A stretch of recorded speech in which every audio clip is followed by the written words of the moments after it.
கர்த்தருடைய பரிசுத்த நாமத்துக்கு ஸ்தோத்திரம். இன்றைய தினத்துக்கான தேவனுடைய வார்த்தையானது நீதிமொழிகள் 28ஆம் அதிகாரத்திலே அந்த 13வது வசனத்தை வாசிக்கும் பொழுது, தன் பாவங்களை மறைக்கிறவன் வாழ்வடைய மாட்டான், அவைகளை அறிக்கை செய்து விட்டு விடுகிறவனோ இரக்கம் பெறுவான் என்று சொல்லி வேதத்திலே வாசிக்கிறோம்.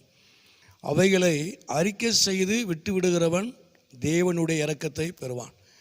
ஆகவே பாவங்களை ஆண்டவராய் இயேசு கிறிஸ்துவின் இடத்துல நம்ம அறிக்கை செய்து விட்டு விடுவதனால நம்ம தேவனுடைய இரக்கத்தை நாம் பெற முடியும். நாம் அறிக்கை செய்யணும், பாவத்தை நாம் அறிக்கை செய்து விட்டு விடணும், தேவ இரக்கத்தை நாம் பெறலாம். ரெண்டாவதாக ரோமர் 10:9-10 வாசிக்கும் பொழுது, நாம் இயேசு கிறிஸ்துவை அவரை மரித்தோரிலிருந்து தேவன் எழுப்பினார் என்று சொல்லி நாம் அறிக்கை செய்து விசுவாசிக்கும் பொழுது நமக்கு ஒரு ரட்சிப்பு உண்டாகிறது.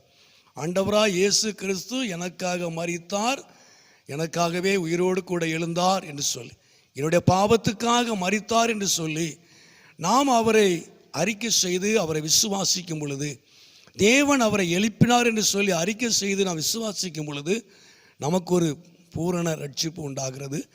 மூன்றாவதாக 1 யோவான் 4:2 வாசிக்கிறோம், இயேசு கிறிஸ்துவை அறிக்கை பண்ணுகிறவன் தேவனால் உண்டாயிருக்கிறான் சொல்லி பார்க்கிறோம். இயேசு கிறிஸ்துவை அறிக்கை பண்ணுகிறவன் தேவனால் உண்டாயிருக்கிறான், தேவனால் அழைக்கப்பட்டிருக்கிறான், தேவனால் தெரிந்து கொள்ளப்பட்டிருக்கிறான். கதாபயமண்டாவதாக 4ஆவதாக, ஆகவே இயேசுவானவர் தேவனுடைய குமாரன் என்று அறிக்கை பண்ணுகிறவன் எவனோ அவன் அவரிலே நிலைத்திருக்கிறான் என்று சொல்லி வேதத்திலே வாசிக்கிறோம்.